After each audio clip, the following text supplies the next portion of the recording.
Uy, last na lang yung mga fasting. Nagkara-kara na nga mag-Facebook o ka-Facebook na mo daan. Ha? Kami chicken. Pero, dilibot pasabot nga katong morning ang ilang schedule sa fasting. Dilibot pasabot kapag kahuman ninyo ugma, kumana mo, inyong gigiyaan na nasa unto o panihapon. Kay kaon mo na siya ka 21 ka adlaw. So kung break mo una sa ang tanan na tagabuntag ugma, wala yung giapilan 20.5. Kulangan o 0.5. So Lunes pag yun, reminders lang nga kay basi na iba na kanang kuan, makuna na misa mga taga-gabi o taga-buntag. Hoy, dili pwede kay dili na siya matawag na 21. No?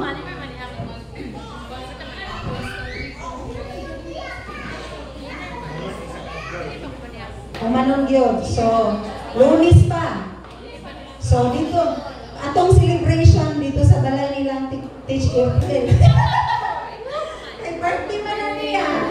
Happy birthday to you.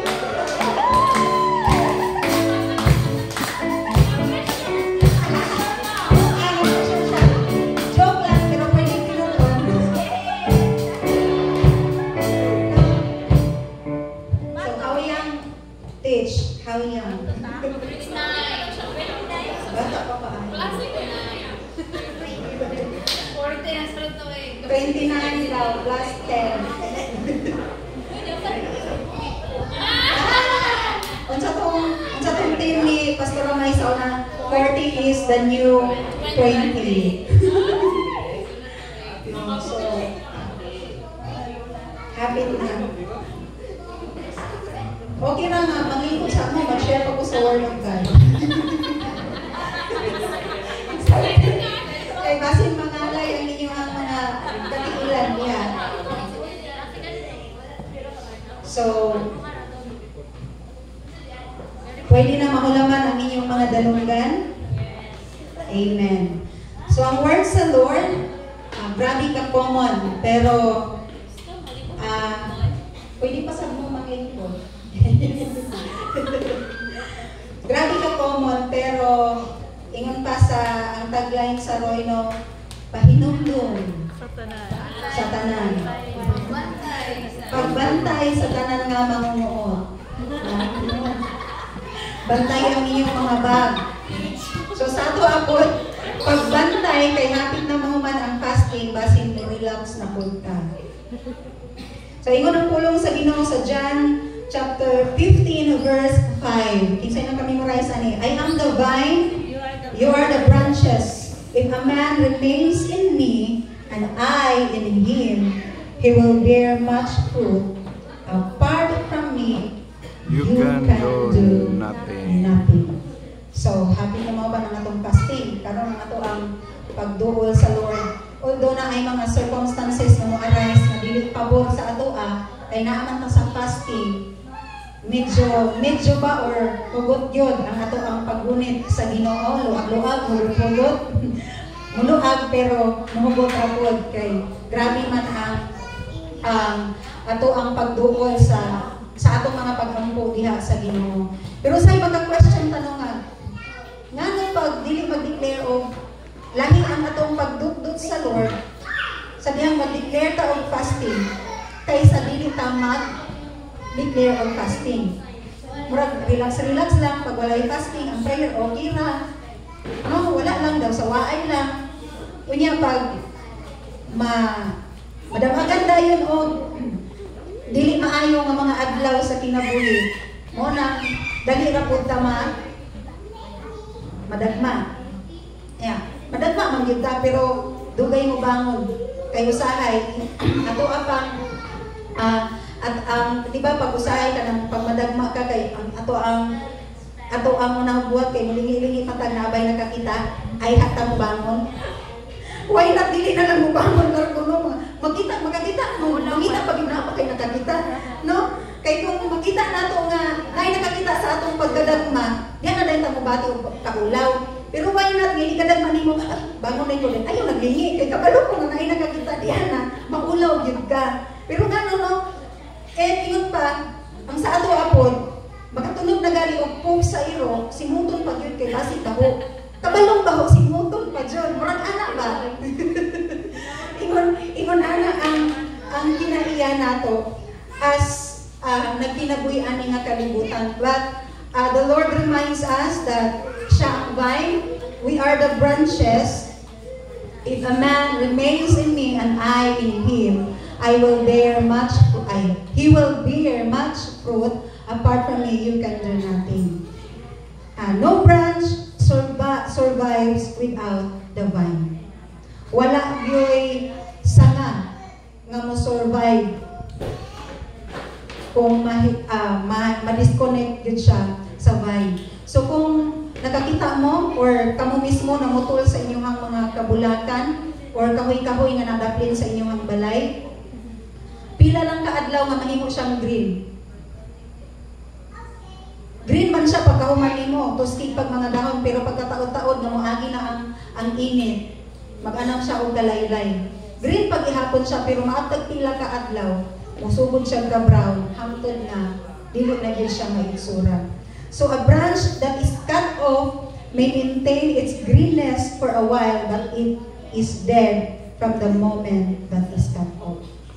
So sama po sa ato ang pagpangalagad sa Ginoo. No, paghuman na itong fasting. Bago pa tanaw man sa fasting. Okay pa. Pagkataon-taon na wala na sa fasting. Mabalik na po. No? So, why not no everyday na i-fasting? Kaya? para nato ang kusog ba o kanang courage.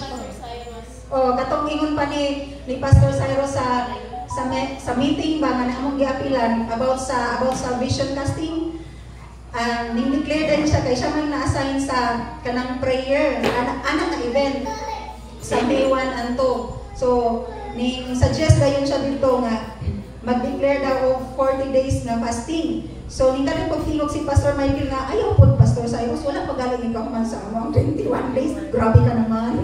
Nagkakapag kay napayuban nga, maniwang na gid mi ana imong buhaton ba kay kanang mo pay paguman sa kanang wala pa nakahuman. Daghan lay tagkadungan nga sa Domingo, ang uban sa Lunes, ang uban karon pa sila nahuman kay naulahi dito sa taas. Pero ang I believe ang nag-send ang dito sa pinakataas-taas ang hukuman, automatic January 1 nag-fasting na gyud sila. So human na sila. Ang kita nga taga dinhi kamulo pa o paghumanay pa. So kaya ba? Kay lahi naman pag kanang naay fasting, di ba? Kay lahi ang kalig-on, lahi ang kanabitawong kakalma nga naa sa sulod sa atong kasing-kasing, lahi ang paglaong nga ato ang mabatian, compare. Kay nga naman pag wala man ta sa fasting nga moment, kay mukalma man pud ang pagbasa nato sa pulong sa Ginoo. Mukalma po ang atong meditation, nga ka no? Usay makaingon ko nga Lord sa Kristohanon. Kay sa unang panahon, grabe ang sangla sa ilano, daghang magsakit og sangla, pero sa ato ang kapanahonan kay spiritually, nadiha ang sangla sa ato. Pero wala na sa ato kay nanagamot man ta. Amen? So God never said, without me, you can do some things. Gi-emphasize yun diha nga wala nang ingon diha nga verse, diha nga book, kanang nga verse nga kuan. Without me, you can do some things. But iyaging itagaan og emphasis, you can do nothing without me.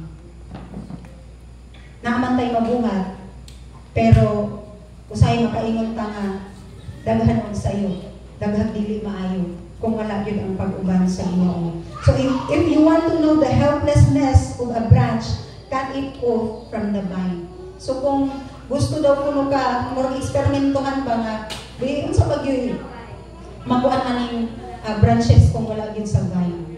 So atong, why not no, sunod adlaw ato nang himuon din, atong i-compare or ipanag sa, o kanang ipariha ang ato ang kaugalingong ba sa branches. No, hindi bang ma-imagine kung kanang mag-imagine mo gikumpara ta nga sama ni anak. Nga kung kita mukat o sa presensya sa Ginoo, o palayo sa presensya sa Ginoo, mahimo kitang may sama sa sanga sa kahoy nga mag-anak og kalaya. Dili man largo, dili man karon dayon, dili man pila karon nga semana. Pero inigabot og pila ka bulan, wala na. Mag-anak na gyud og kalayo ang ato ang kasing-kasing sa Ginoo. No? So, vine is the metaphor symbolizes that essential element that gives someone or something power. So, yung pagkudari likewise, if you want to know the nakedness of a man, cut him off from God. So, ang nakedness nag-symbolizes daw is by observing someone in this state, you might see their true motivation, weaknesses, or even darker sides that they might normally hide when they are lying on their faith. So, ang nakedness is dili siya nagpasabot sa ato ang tinuod nga hubad na pagkatawo, ang atong pagkakita. Kung dili nag-symbolize siya na ang nakedness is kung kita nga mga Kristohanon mubulag sa presensya sa Ginoo. Wala na tarong nga meditation, wala na tarong nga prayer. Diha ka mahimong vulnerable nga magpakasala. Amen. Kay pahumanay na raw atong fasting, so muluag ang grip. Anak, hangtod. Muhanan na yun. No? So,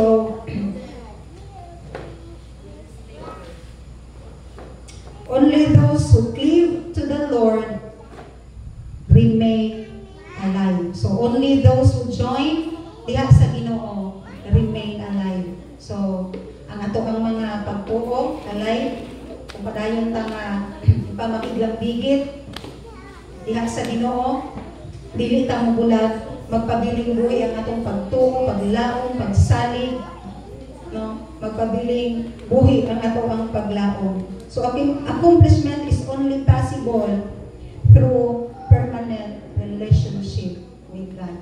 So, wala may laing pinaka gusto nato ma-accomplish ani nga kinabuhi kana man gyung malangit ta, di ba? Mo gina ang pinaka accomplishment nga gusto nato nga hitabo. And I know daghan pa ang mga butang nga gusto nato ma-accomplish diha atubangan sa Lord. Isa lang yun ang susi. Sa bisan unsa nga panahon, sa bisan unsa nga higayon, sa bisan unsa nga season ang ialaw sa Lord. Sakit man, pabor man sa ato o dili, remain in the Lord. Amen. So, karon nga kagabion, muna na ato ang i-remind sa Lord na hapit na mahuman, atong i-remind sa atong kaugalingon diya sa Ginoo na hapit na mahuman ang ato ang fasting. Dili naman ta sa mga pag-fasting ibanan sa Lord throughout sa ato ang pagka-Kristohanon na nakailata sa iyaha. I believe nga sukad pa kani adto hangtod karon nga mga oras wala gyud ta biyahe sa Ginoo ug wala gyud ta niya gibuhian. Daghang mga time nga mingbuhi pa sa Lord pero ang Lord wala gyud ningbuhi sa ato So isa sa prayer na meditation ako ba kaning song sa There Is None Like You. Mas nasa kanang itang mga Tagalog mas nasad ka na ako ba? Binago mo